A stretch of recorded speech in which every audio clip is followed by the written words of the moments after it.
Hello and welcome everyone to Ananke's third edition of Women in Literature Festival.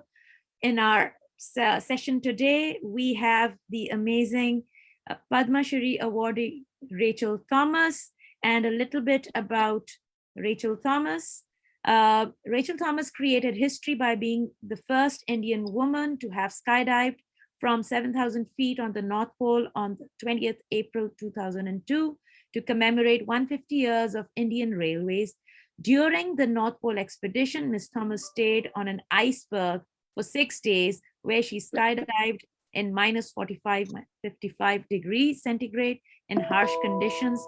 She is the only civilian skydiver of the country, even on this date.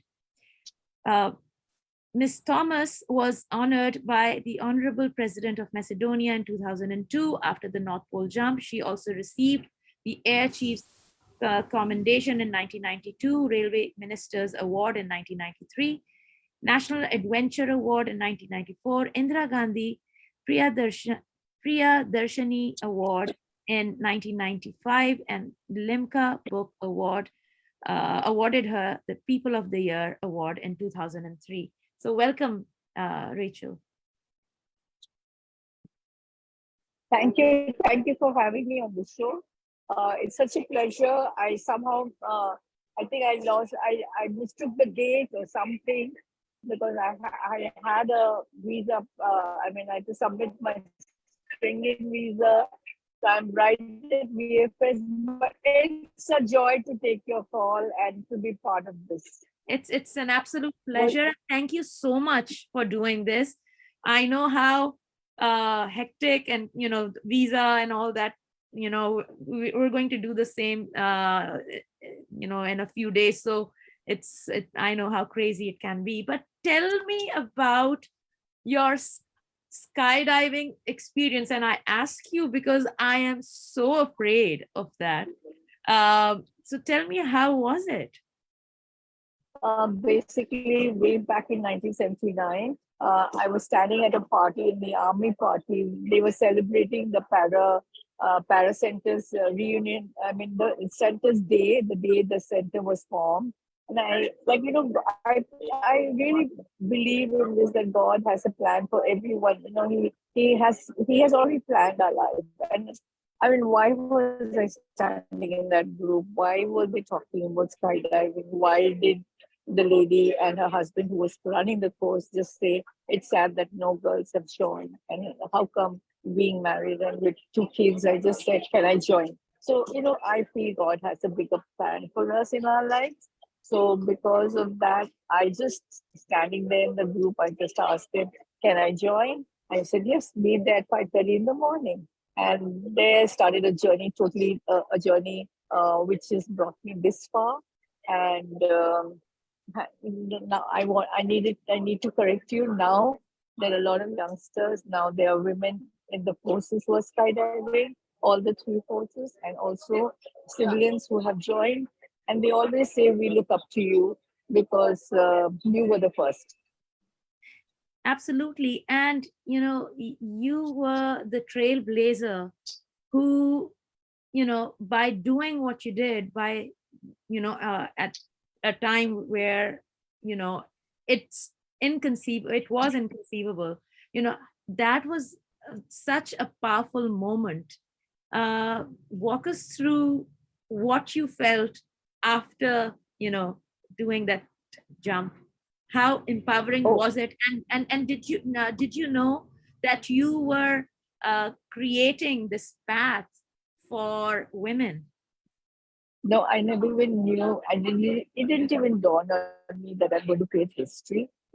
And I didn't even dawn on me way back in April 1979 when I did my first jump at Malpura in the drop zone in the part of the Air Force in Agra. That I was creating history. I just did for the passion of flying because I always loved to fly, and I always wanted to be a bird in the sky and be like one of the eagles in the sky. So that was my passion always from as a child. So yeah, if you read my book Limitless, you will see I was the worst student during my first 3 jumps. I nearly was thrown out, but I didn't want to give up. And I requested for one more chance, and I broke all traditions again. Didn't do the normal jump like the way the others do. I did it in a total different fashion. But I overcame fear. I overcame everything, and then there was no turning in my life. And then my instructor, who was a French lady, she explained that everyone, whether male or female, go through this fear factor in their life. It could be in the beginning, it could be in the middle, it could be at some time. But once you overcome, then there's no turning back. So I put in 23 years in the sport, and I have over about 650 jumps, Wow. and I've jumped from 15, 16 different aircrafts in most continents except Africa and South America. So God has been gracious. I've done a lot. Wow. So tell us a little bit more about your book. My book really, I had written this book long back, about 20 years ago, in a notebook, in an exercise book. And when I decided to print it in 2019, I guess that there is so every publishers, they have, okay, we'll have only this much autobiography. They cannot have only autobiography. So I guess but again, I say God has a time for everything.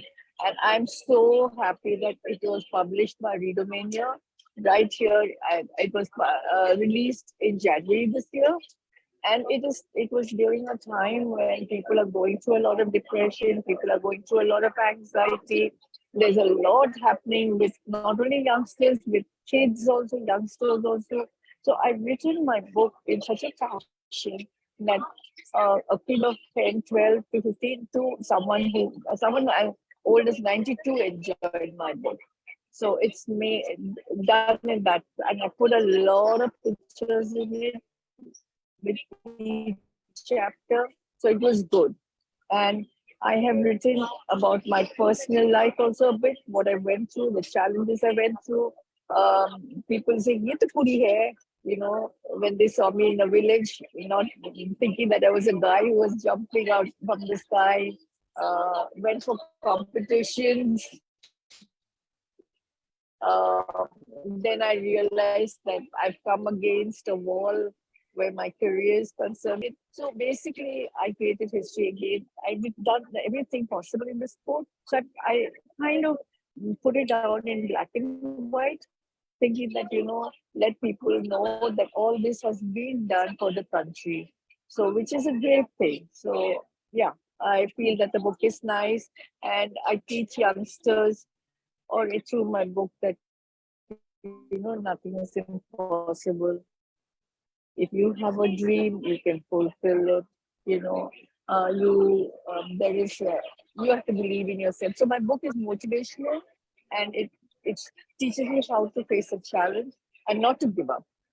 Absolutely. And I love the title, and my last question is uh, about your title, Limitless. Tell us. Okay, Uh, that title generated from the TEDx talk which I spoke at Hyderabad in 2019 September. That year they had decided to have this name as Limitless.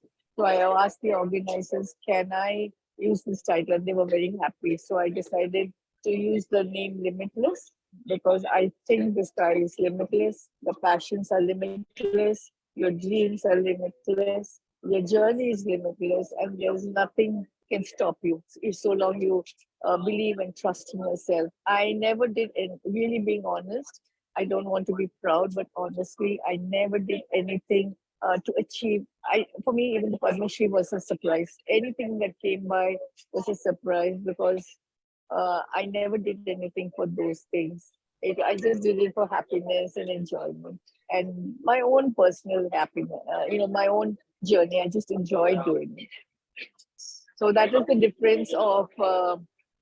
There's some lot of people who do it to make a name. I didn't do it for that. I really, really enjoyed being one of the birds up there in the sky. So next time you see an eagle, you see a watcher, a kite, remember me in the sky.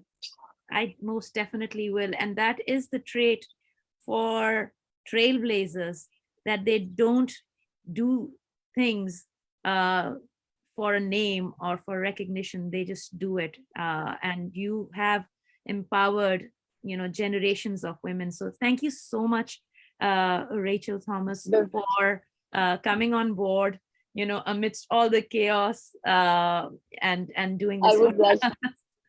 I would like to thank Dipankar. He literally called me and he said, "They're waiting for you." So I'm sorry. I'm really sorry No, it's for absolutely the fine. No, it's absolutely. Thank because you there was a so lot of problem with my forms and everything. Thank you for having me. I thank Anik for having me. Bless you all.